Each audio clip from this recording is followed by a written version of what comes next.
Hello guys, welcome to my YouTube channel. Guys, इस video में हम नीट यूजी 2024 की जो रिफंड प्रोसेस है उसके बारे में बात करने वाले हैं। और जो काउंसलिंग है लगभग एंड मोमेंट पर है। कोई कोई स्टेट बच रहा है जिसमें काउंसलिंग अभी भी चल रही है। तो अब बात करने वाले हैं रिफंड प्रोसेस के बारे में। स्टेट की भी और एमसीसी की जो काउंसलिंग है उसकी भी रिफंड प्रोसेस है, दोनों की हम बात करने वाले हैं। क्या प्रोसीजर रहने वाली है, किस तरह से कब आएगा आपका रिफंड, किस तरह से आप बैंक अकाउंट है उसको चेंज कर सकते हैं, नहीं कर सकते हैं, और रिफंड में क्या कौन स्टूडेंट्स हैं जो एलिजिबल हैं, कौन स्टूडेंट्स एलिजिबल नहीं है, उन सारे डाउट्स के बारे में बात करेंगे। यदि उसके बाद में भी आपका कोई डाउट बच जाता है तो आप कमेंट बॉक्स खुला हुआ है, वहाँ पर कमेंट करके पूछ सकते हैं। व्हाट्सअप नंबर मैंने कमेंट में पिन कर दिए हैं, वहाँ पर भी आप मुझे मैसेज करके पूछ सकते हैं। अब देखिए, जो रिफंड प्रोसेस है उसमें सबसे पहले जो एमसीसी की वेबसाइट है उस पर आपको ये नोटिफिकेशन देखने को मिलेगा।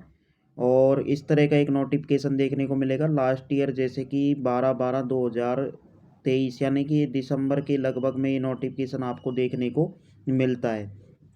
दिसंबर का महीना स्टार्ट होने वाला है, काउंसलिंग स्टार्ट हो गई, यानी कि 15 डेज के अंदर ये नोटिफिकेशन एमसीसी की जो वेबसाइट है उस पर देखने को मिल जाता है। इस तरह का नोटिफिकेशन इसमें लिखा होता है, kind attention to all candidates regarding refund of security deposit for UG counselling 2024, इस तरह से लिखा आएगा।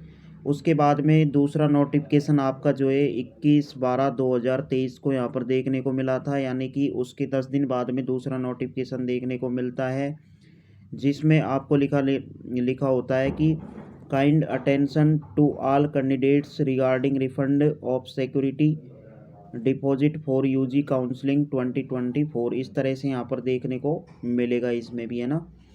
अब इन नोटिफिकेशन जो है, पहला नोटिफिकेशन आएगा आपको कि भाई रिफंड प्रोसेस है वो हम नहीं करवाते हैं, कंडक्ट एमसीसी का इसमें कोई रोल नहीं होता। और इसको जो कंडक्ट करवाता है वो फाइनेंस कस्टोडियन के थ्रू ये सारी प्रोसेस है वो कंडक्ट करवाई जाती है। यहाँ पर आपको 2 मेल्स दी जाती हैं कि आपको कोई भी डाउट है इसके रिगार्डिंग तो आप इन मेल्स पर कॉन्टेक्ट कर सकते हैं। ठीक है, इस तरह का आपको देखने को मिलेगा। उसके बाद में कौन कौन कैंडिडेट्स हैं जो एलिजिबल हैं और क्या इसमें प्रोसेस रहने वाली है उसके रिगार्डिंग यहाँ पर आपको देखने को मिल जाती है सारी चीज़ें। जैसे कि यहाँ पर दिखाई दे रहा होगा कि कौन कौन से पॉइंट हैं। Candidates are advise to note the following, इस तरह के यहाँ पर कुछ पॉइंट आपको दिए जाएंगे जिनमें आपको देखिए सारी चीज़ें लिखी हुई होंगी कि refunds have been send to the same account oblique card from where the security deposit was remitted to MCC, यानी कि उसी अकाउंट में आपके पैसे आएंगे जिसमें से आपका जो है सिक्योरिटी अमाउंट आपने डिपॉजिट करवाया था उसी में ही आपका दोबारा से आने वाला है। यानी कि जिसमें से आपने पैसे आपके कटवाए थे उसी अकाउंट में दोबारा से आपको रिफंड प्रोसेस होने वाला है। आप उसको चेंज नहीं कर सकते। इनका भी आगे आपको जब FAQ अपन पढ़ेंगे एमसीसी का तो उसमें आपको रिप्लाई मिल जाएगा। The refund will be credited to the all candidate account between 1 to 15 days, depositing upon the level of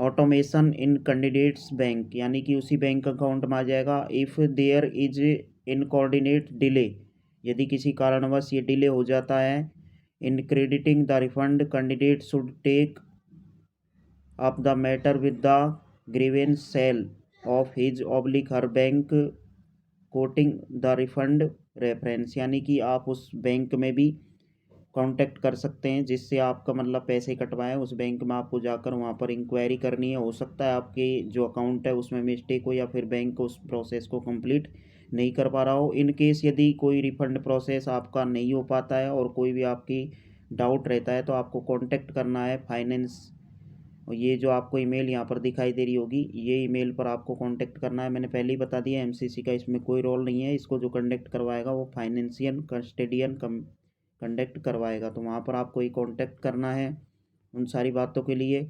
अब देखिए, रिफंड के रिगार्डिंग बहुत सारे जो स्टूडेंट्स हैं उनके लगातार डाउट रहते हैं, तो यहाँ पर देखिए क्वेश्चन भी दे रखा है, when and where this security deposit will be refunded. ये आज सारे क्वेश्चन मैंने इनका जवाब आपको दे दिया है कि 15 दिन के अंदर रिफंड हो जाता है और सेम अकाउंट में होता है। यदि किसी कारणवश यदि आपका अकाउंट वो बंद हो जाता है तो आप उसको चेंज कर सकते हैं। एमसीसी आपको ऑप्शन देगा चेंज करने का, सारा प्रोसेस बताएगा और आप इन सारी चीज़ों को चेंज कर सकते हैं। जब नोटिफिकेशन इसके रिगार्डिंग आएगा तो मैं इस पर पूरी कंप्लीट आपको बताऊंगा सारी चीज़ें। उसके बाद में सेकंड क्वेश्चन आप देख सकते हैं, if the security deposit is remitted through unrelated oblique card oblique bank account can the candidate request for refunded to different card oblique bank account. तो यहाँ पर सिंपल लिखा हुआ है नो। इसका मतलब आप चेंज नहीं कर सकते। जिस अकाउंट में आपका सिक्योरिटी अमाउंट आपने कटवाया उसी अकाउंट में दोबारा से आएगा, ठीक है। चेंज नहीं कर सकते, एक ही केस में कर सकते हैं, बंद यदि आपका हो जाता है तो उस केस में, ठीक है। Candidate by mistake makes more one payment, यदि कोई कैंडिडेट है वो आपको दो बार, जैसे कि आपने रजिस्ट्रेशन किया था, दो बार आपकी अकाउंट में से पैसे कटे थे, तो एक बार का जो है पैसा आपको उसी टाइम मिल जाता है। 15 दिन के अंदर आपको क्लेम करना होता है फाइनेंशियल कस्टडियन को, तो आपका रिफंड वो कर देता है उसी टाइम पर, ठीक है। बाकी अभी भी नहीं आया तो अभी भी उस प्रोसेस को आप कर सकते हैं, ठीक है।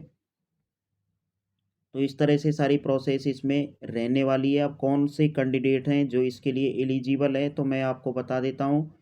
जो भी कैंडिडेट इसके लिए एलिजिबल है वो सिर्फ एक ही कंडीशन में हो सकते हैं, फर्स्ट राउंड के अलावा किसी भी राउंड में आपको सीट नहीं मिली हो तो उस कंडीशन में आप जो है इसके लिए एलिजिबल है। मान लीजिए आपको फर्स्ट राउंड में सीट मिली थी, आपने उसको छोड़ दिया, तो आपको सिक्योरिटी अमाउंट आपका पूरा कंप्लीट मिल जाएगा। उसके अलावा second round, third round, stray और स्पेशल स्ट्रे के अंदर यदि आपको सीट मिली है, अपग्रेड करवाने के बाद में भी आपने उस सीट को रिजाइन कर दिया हो या छोड़ दिया हो किसी भी तरीके से, तो आपको वो रिफ़ंड प्रोसेस नहीं होने वाली आपके अकाउंट में।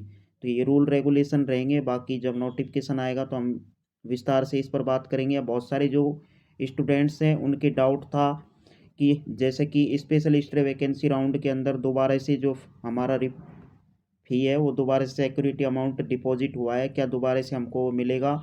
तो क्लियर बता देते हैं, यदि आपको सीट इस राउंड में नहीं मिली है तो उस कंडीशन में आपको दोबारा से वो रिफ़ंड, दोनों आपके रिफ़ंड हैं वो उसी अकाउंट के अंदर आपको देखने को मिल जाएंगे, ठीक है। बाकी किसी का कोई डाउट रहता है तो वो भी आप मुझे, अदर डाउट है तो वो भी पूछ सकते हैं, ठीक है। कमेंट बॉक्स आपके लिए खुला हुआ है। उसके बाद में कोई चार्ज इसमें कटेगा या नहीं कटेगा उसके बारे में देखिए, यहाँ पर क्लियरली लिखा हुआ है कोई चार्ज आपका नहीं कटने वाला है। फाइनेंशियल कस्टडियन जो है आप उसको मेल कर सकते हैं और सारी प्रोसेस उनसे जान सकते हैं। शेड्यूल के बारे में जो है आपको ऑफिशियल साइट है उस पर अपडेट मिलेगी। उसके बाद में ये फाइनेंशियल जो कस्टडियन है उसके बारे में यहाँ पर कंप्लीट डिटेल दे रखी है। यहाँ पर दो मेल आपको दे रखी है फाइनेंशियल कस्टडियन की, इस पर आप कांटेक्ट कर सकते हैं। उसके बाद में मोबाइल नंबर भी दे रखे हैं, इन केस यदि किसी भी तरीके से आपको कोई प्रॉब्लम होती है तो इस पर आप कांटेक्ट करें, ठीक है। बाकी लिस्ट भी यहाँ पर एमसीसी की जो वेबसाइट है उस पर अपलोड की जाती है कि कौन से कैंडिडेट हैं जिनको हमने रिफ़ंड कर दिया है, और अभी भी जो स्टूडेंट्स हैं जिनके अकाउंट में प्रॉब्लम चल रही है उसकी लिस्ट भी यहाँ पर एमसीसी अपलोड करता है, ठीक है। सारी चीज़ें आपको बता दी है, एनआरआई कोटा जो भी है सारी चीज़ें मैंने आपको बता दी।